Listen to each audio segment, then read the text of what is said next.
Would you start the class now? So today we do solve a few problems on source transformation. Before that, we do discuss current division rule and voltage division rule. These two rules are needed to solve the problems. Understand those two conditions properly. First one is, let us discuss current divider rule. Current divider circuits have two or more parallel branches. Means current divider rule is applied to the parallel circuits. Keep that point in your mind. It is current division rule is applied to a parallel circuits. Keep that point in your mind. First one. Okay. Current divider circuits have two or more parallel branches for currents to flow through, but voltage is the same for all the components in the parallel circuits. Already we discussed voltage is same in parallel circuits, but currents are different. Currents are different. Let us consider one such parallel circuit. One such parallel circuit here. Okay. So R1 and R2, they are connected in parallel. IT is the total current. IT is the total current. Next, IR1 is the current through a resistance R1. IR2 is the current through resistance R2. Here, IT, IR1, IR2, they are different. They are not same. But source voltage across R1, voltage across R2, they are one another same because it is a parallel circuit. These two are very, very important here. Currents are different.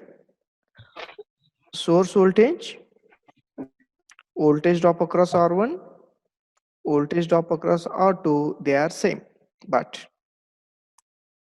IT, IR1, IR2, they are different. All right. You can see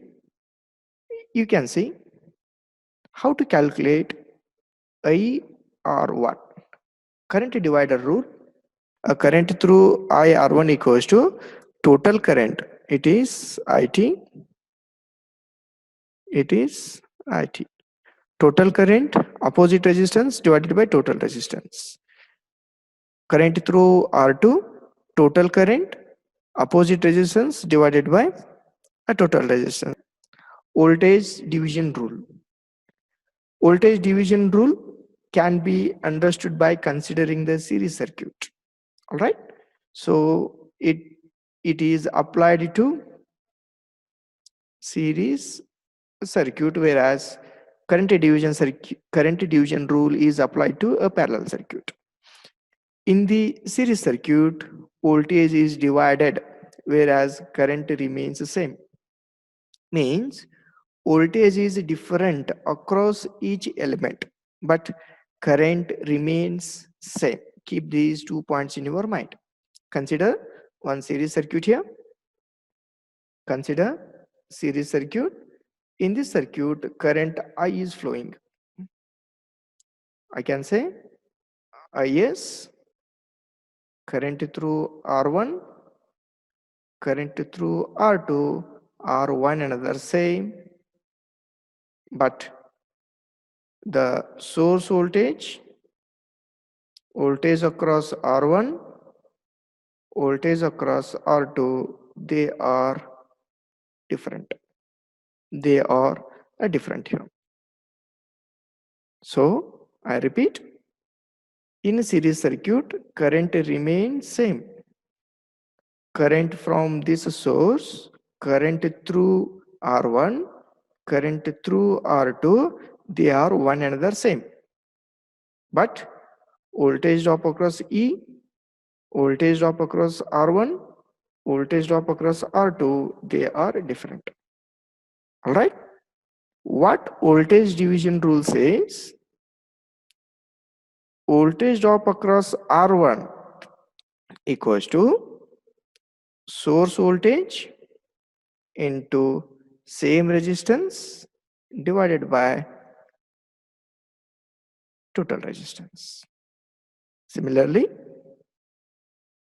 voltage drop across R2, total voltage, same resistance divided by total resistance. These two formulas are very important as the problem point of view.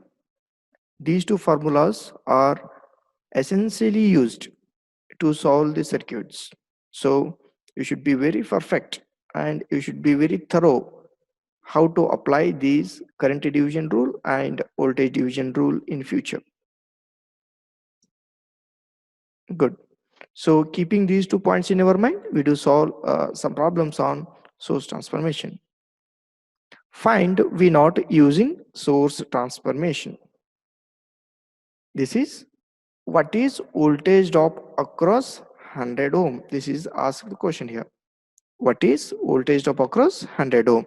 That should be calculated using source transformation. Source transformation is used to reduce the circuit.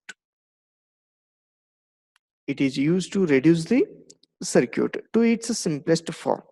Okay, so the first step is, you can see 25U and 250, they are voltage source in series with resistance. So these two can be converted into current source in parallel with a 25 ohm. That is, so see here, what is I? V by R. What is V? 250 divided by 25. That is equals to 10 amps, 10 amperes of current connected in parallel with a 25. That is done here. We have converted a voltage source in series with resistance into current source in parallel with the resistance. We can observe. Then remaining parts from this node to here, they are kept as it is. All right. Next, then current direction is followed in this fashion. Means from positive terminal, current should leave, so that we have maintained this current direction. Right. Next, you can see here 10 amperes of current and 8 amperes of current. They are connected in parallel, so they can be either added or subtracted. It is based on its direction, so they are opposite. 10 minus 8 is 2 amperes. Then current should follow the highest value. That is done here. All right. So next is 25 ohm and 20 ohm. They are in parallel. So these two resistance can be converted into a single resistance. I do keep 100 ohm resistance as it is, because voltage across that should be calculated here. I don't disturb that 100 ohm resistance. Instead I do convert 25 ohm in parallel with 20 ohm. So what is this result? R equivalent equals to 25 into 20 divided by 25 plus 20. What is the result? 45. That value is 11.1111 ohm. So its value is 11.1111 ohm. It is 2 amperes. We discussed current division rule. Using current division rule, the total current. So total current is what here? 2 amperes, current through 11.1111 ohm, then current through 100 ohm. Then using current division rule, can we calculate current through 100 ohm resistance? Current through 100 ohm resistance is total current opposite resistance divided by total resistance. Total current is 2 amps, opposite resistance is 11.1111 divided by 11.1111 plus 100 plus 11.11, that is 111.11. Then can you tell me the result? Current through 100 ohm resistance 0.199. It is 0.199, almost 2, 0.199, nearly equals to 0.2 amperes. All right, but the required thing is calculate voltage drop across 100 ohm resistance. We know current through this branch is 0.2 amps. Current is known, voltage resistance is known, then obviously we can calculate the voltage using Ohm's law. Voltage drop across 100 ohm resistance equals to V out equals to current into resistance.